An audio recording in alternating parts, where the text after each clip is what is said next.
Do you ever wake up in a cold sweat thinking about the atrocities that humanity has committed, such as the release of Dragon Ball Evolution? Because I do.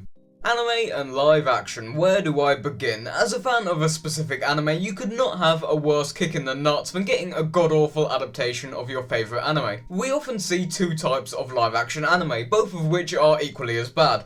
We have Western adaptations, for example the atrocious Netflix adaptation of Death Note, and then Japanese adaptations such as the Attack on Titan live action, which I haven't seen, but from the clips I've seen on YouTube, the less said about it, the better. Both have pretty bad problems. The Western adaptations seem to westernise these anime way too much to make them more accessible to our consumer society here in the West, which I hate to admit, has worked well as I've seen firsthand. For example, a couple of years ago, a friend of mine actually asked me if I'd seen Death Note, and I was confused because I'd never considered him as an anime fan, until I realised he was talking about the live action, without ever even having heard of the anime, which was only slightly annoying. And then the big problems with Japanese adaptations are needless changes for the sake of, I don't know why, absolutely terrible CGI, and overall just an incredibly budget production value. But then we get onto the topic of today's video, the first of two live action adaptations of one of my favourite anime of all time, Gintama, which even on a conceptual level, doesn't seem like it would work at all. Anime has a reputation of being extremely over the top and exaggerated, which makes sense, it's animation, allowing us to extend our suspension of disbelief into accepting nonsensical things in anime which just wouldn't work in live action. And this is why live action anime generally don't translate well. The two forms of media have completely different styles of presentation, where something like loud exaggerated screams in anime seem a lot more natural than in live action. And Gintama is the epitome of this. You could not get anything more over the top and ridiculous than Gintama, and a live action adaptation seems like a disaster waiting to happen.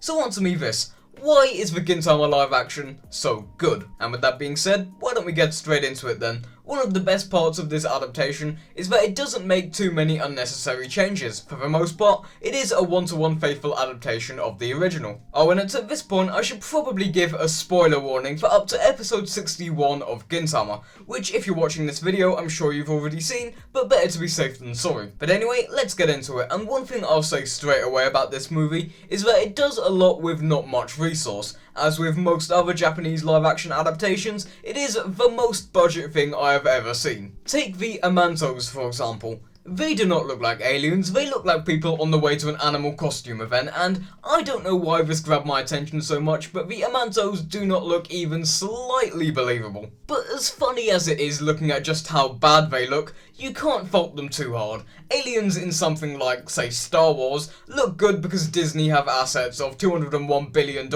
whereas this movie, well, probably about $5. But anyway, the first 20 or so minutes of the movie cover episode 65 of the anime, in which Yorozoya and the Shinsengumi go hunting in search of the Shogun's pet, a golden beetle that has gone missing in search of the reward that will follow. Yorozoya and the Shinsengumi continue to chase the golden beetle through Edo, introducing characters such as Katsura and Otai along the way, before the beetle is eventually eaten by a hideous PS1 model. And this live action adaptation, although incredibly budget, is absolutely hilarious. I'm glad to say it loses none of the comedy from the original. It is potentially the most cursed thing I've ever seen, but I love it, and it acts as a great introduction to the movie before getting to the more serious stuff later on. But in the meantime, let's talk about the acting, which is good. It's an incredibly Japanese style of acting, way too over the top, but in the context of Gintama, I think it works really well in my opinion. Gintoki, played by Shun Oguri, was great, but probably the best performances of the movie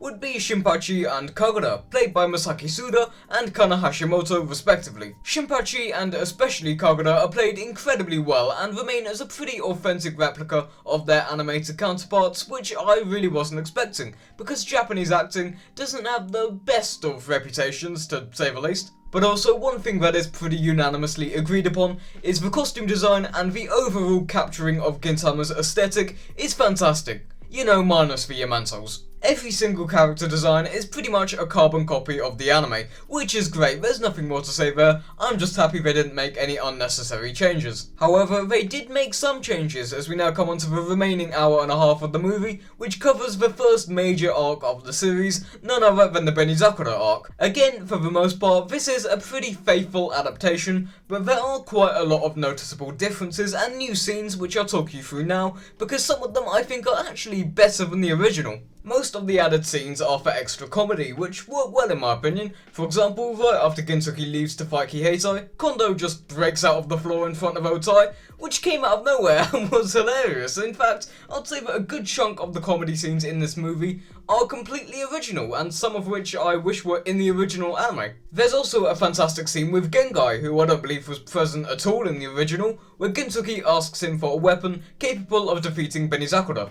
And then we get some great parodies of both Gundam and One Piece, which are as funny as you may expect them to be. This movie really does do a good job of replicating Gintama's charm and sense of comedy. The movie also includes a lot more backstory on Gintoki, Katsura and Takasugi than the original, even going so far as to directly name drop Yoshida Shoujo, and show him being taken away by Naraku, which we wouldn't see for another 200 episodes in the anime, which I thought was interesting. The battle on Kiheitai's ship is also pretty different. Instead of Katsura's Joai faction fighting, it's instead the Shinsengumi, who were completely absent in the original. This is mostly for comic relief though. For example, we have a scene with Kondo giving a sentimental, emotional speech to his men just before the battle, before slipping and falling off the ship.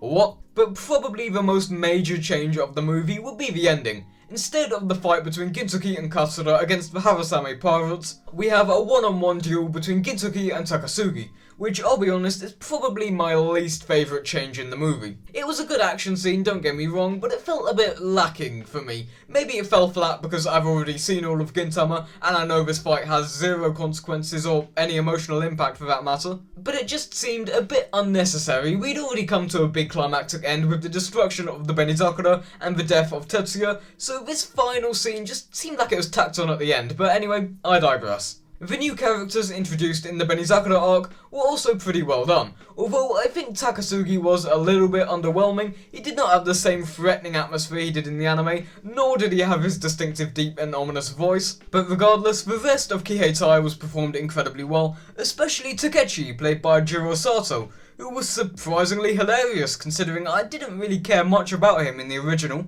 His interactions with Shinpachi made for probably some of the funniest parts of the movie, and again, I genuinely wish some of these scenes were part of the original, which I can't believe I'm even saying. But anyway, now let's move away from the comedy and towards the more serious action scenes, which were, as a whole, decent, I guess, good but nothing mind-blowing, and the movement did look a little unnatural from time to time. Probably the best action scene of the movie would be about halfway in, with the first battle between Gintoki and Okuda, the main villain of the arc who I'm yet to have talked about. The choreography was pretty great, and the special effects, although slightly unnatural, still worked well and made for a great fight scene. But overall, the action scenes are definitely a step below the comedy, despite still being reasonably good. So I think I should start to wrap this up and come to a solid conclusion. Gintama's first live action movie is great. I would highly recommend it to any other big fans of Gintama like myself. And believe me when I say the comedy is just as good as the anime, including the added original scenes in the movie. The seemingly untranslatable comedy of Gintama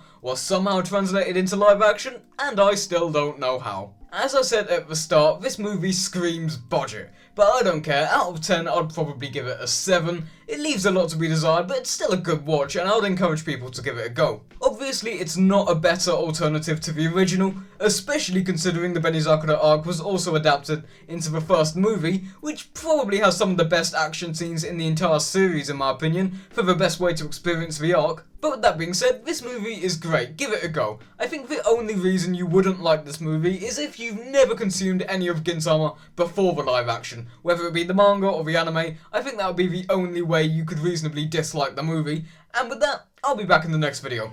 See ya!